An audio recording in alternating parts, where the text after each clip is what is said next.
La 7e étape du Tour de Suisse, les meilleurs moments proposés par GCN. De la montagne pour cette dernière étape en ligne, départ d'Ambry direction Malbrin avec 4 difficultés répertoriées dont le Lukmanir Pass, 18 km à 5,5% et la montée finale, longue de 12 km 600 avec un pourcentage moyen de 8,7.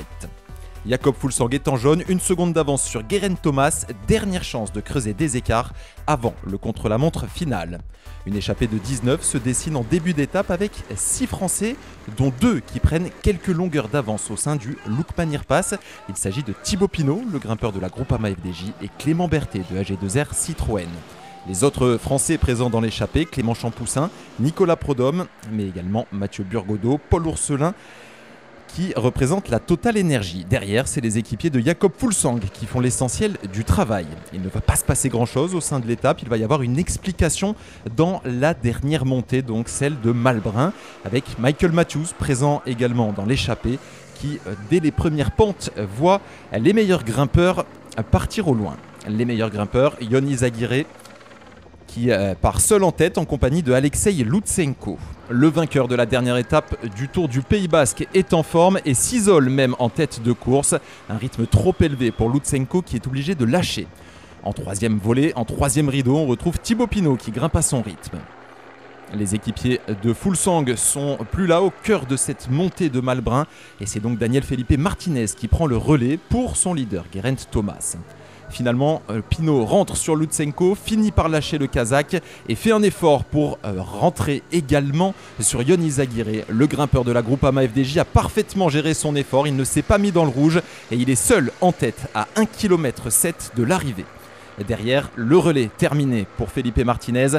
Ça va s'expliquer entre les 3 meilleurs à la pédale, Higuita, Thomas et Fuglsang. Le petit grimpeur colombien part à l'offensive et réussit à lâcher Fuglsang et Thomas. Quelques longueurs seulement d'avance pour Higuita. Le classement général est en train de se jouer. On rappelle que demain, il va y avoir un contre-la-montre. C'est la dernière occasion pour les leaders de faire des écarts. Thibaut Pinot, trop fort dans cette montée de Malbrin, va aller cueillir un deuxième succès cette année. Il avait levé les bras sous la pluie lors de la 5e étape du Tour des Alpes. Et bien là, c'est sous la chaleur caniculaire de la Suisse que Thibaut Pinot remporte cette étape. Montée parfaitement gérée de Pinot, bien gérée également par Geraint Thomas qui part à la poursuite de Sergio Higuita en déposant Fuglsang. En deuxième position, on retrouve Oscar Rodriguez, le grimpeur espagnol de la Movistar.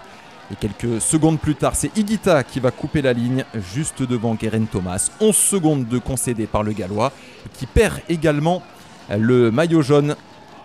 Fuglsang donc qui avait 1 seconde d'avance perd son maillot jaune. Et Geraint Thomas qui coupe la ligne donc avec 11 secondes de retard sur Higuita. Et pour 2 petites secondes, c'est Sergio Higuita qui va revêtir le maillot jaune de leader. Fuglsang coupe lui la ligne avec 30 secondes de retard sur Higuita.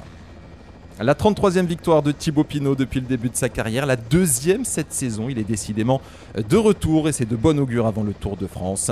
C'est sa 2e victoire sur le Tour de Suisse, lui qui avait levé les bras en 2015. La bonne opération pour Higuita donc qui va revêtir le maillot jaune de leader. La moins bonne pour Jakob Fuglsang qui perd sa tenue. Mais attention, 2 petites secondes d'écart seulement entre Geraint Thomas et Sergio Higuita. Évidemment, l'ancien vainqueur du Tour de France sera le grandissime favori avec le contre-la-montre de demain. 19 secondes de retard donc pour Jakob Fuglsang, des positions très serrées pour le podium. Nelson Powless est lui 4e à plus d'1 minute. A noter la très belle montée de Stephen Kung qui malheureusement concède 1 minute 30. Il a craqué dans les 3 derniers kilomètres. Il sera trop loin pour espérer jouer la victoire ou le podium demain.